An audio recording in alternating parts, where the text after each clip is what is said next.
Now, if there's been an element of continuity in the Trump presidency, it has been an uncomfortable relationship with facts and truth from the very beginning of his flirtation with politics. Last year, from his response to COVID to his denial at losing the election, President Trump really did create his own fake world. In the sweltering New York summer of 2013, I went to meet a famous real estate mogul turned TV host turned wannabe politician who built an empire around his name and who entered the political arena with a lie: that Barack Obama should not serve as president because he may have been born in Kenya. The accusation came out of nowhere, was unfounded, but eventually forced Obama to publish his birth certificate. The teller of the lie became the butt of Washington jokes. No one is prouder to put this birth certificate matter to rest than the Donald. And that's because he can finally get back to focusing on the issues that matter. Like, did we fake the moon landing? I was at the White House Correspondents' Dinner in 2011 when you were the butt of President Obama's jokes, and it was very funny, but you weren't laughing. You were sitting there scowling. You couldn't take the joke. Okay, no, you're wrong about that. I loved it. I absolutely didn't look like it. You're wrong. I was watching you. Excuse me, I had 5,000. Well, I didn't know how to act. Do I smile? Do I laugh? What am I supposed to do? I had every camera in the world on me at the time. And I said to my wife, I tapped her on the knee and I said, do you believe it? This entire speech is about me. I can't believe it. I loved it. Well, look at this. NBC News is projecting Donald Trump will be the ultimate winner in Florida. 2.5 years later, the joke was on Trump's critics. Despite a campaign riddled with half-truths and full lies, he seduced the Republican Party and then the country into making him president. And he kicked off his presidency with a brazen lie in the service of ego, clad in exasperation, that his inauguration crowd was bigger than Obama's. I said, wait a minute. I made a speech. I looked out. The field it looked like 1 million, 1.5 million people. They showed a field where there were practically nobody standing there. The newspapers published the pictures, but in Trump's world, seeing was no longer believing. This was the largest audience to ever witness an inauguration, period. The phrase alternative facts was born. They're saying it's a falsehood, and they're giving Sean Spicer, our press secretary, gave alternative facts to that. Look, alternative facts are not facts. They're falsehoods. I don't think we can really say enough about how much damage Donald Trump has done to the flow of information and information credibility, and to the institution of journalism as well. Donald Trump's most popular phrase, two-word phrase per some recent research, was fake news on Twitter. And that's hugely problematic. So Donald Trump selectively chose the things that he liked and touted them on the social media platforms. And those things were massively amplified on things like Twitter, while also attacking anything that was really against him or anything he didn't like. And that included people, it included facts, it included all sorts of things. And it really has changed the way that politics is being done and will be done in the future, and it's quite worrying. Trump spawned a cottage industry of fact-checkers.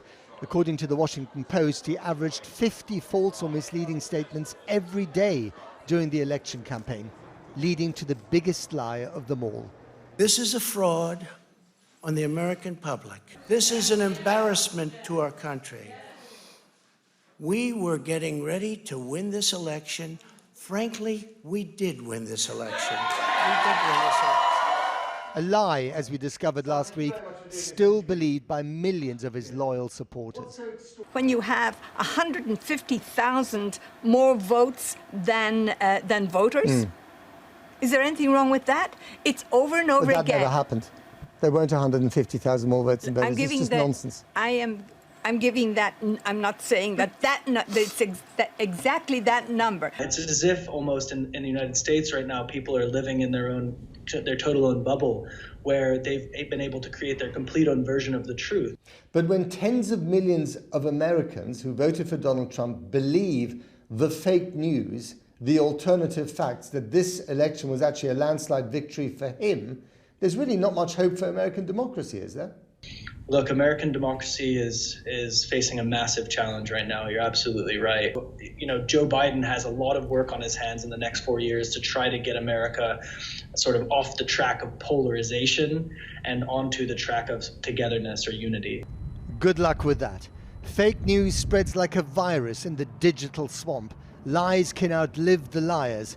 And in a fearful, deserted Washington, the side of the building states the obvious. Well, I'm joined now from Florida by the author and political scientist Yascha Mounk, who specializes in the crisis of liberal democracy and indeed fake news. Yascha, great to have you back on the program. How much of a threat is this era of fake news and alternative facts to the survival of American democracy?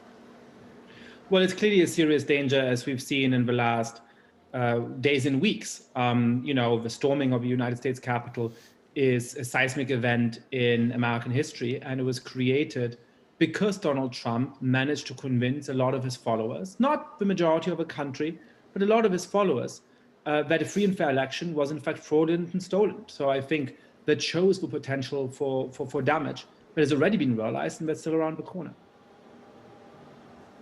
In order to dispel these lies, to unmask them for what they are, you need an honest broker, someone who's trusted by both sides. But is there such a person? Is there such an institution that will be respected by all those Republicans who still think that Donald Trump actually won the election?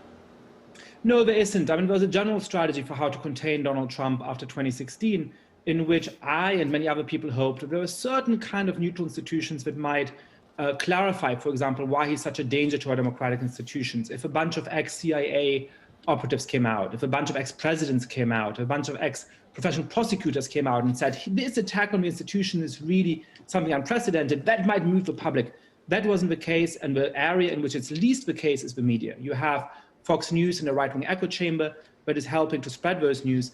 But you also have a mainstream media that makes serious mistakes and that is mistrusted across the political spectrum, and so we're increasingly split into two different spheres. We talk and have talked an awful lot about Fox News, but we also need to talk about MSNBC and indeed CNN, because both sides very rarely question their own assumptions, do they? Well, I think that there's been a movement in the last 4 years of people saying we used to have this kind of both-siderism, in which on any topic we would always quote people on each side of the issue. And there was really bad things badly wrong with that. You know, when you did a story on climate change, you had to somehow find a scientist who doesn't believe in climate change and give him equal weight. That was clearly a mistaken way of going about things. But I think under the banner of overcoming that, there's now sometimes a tendency of not publishing anything that goes against the assumptions and the political preferences of the readers, even of mainstream media.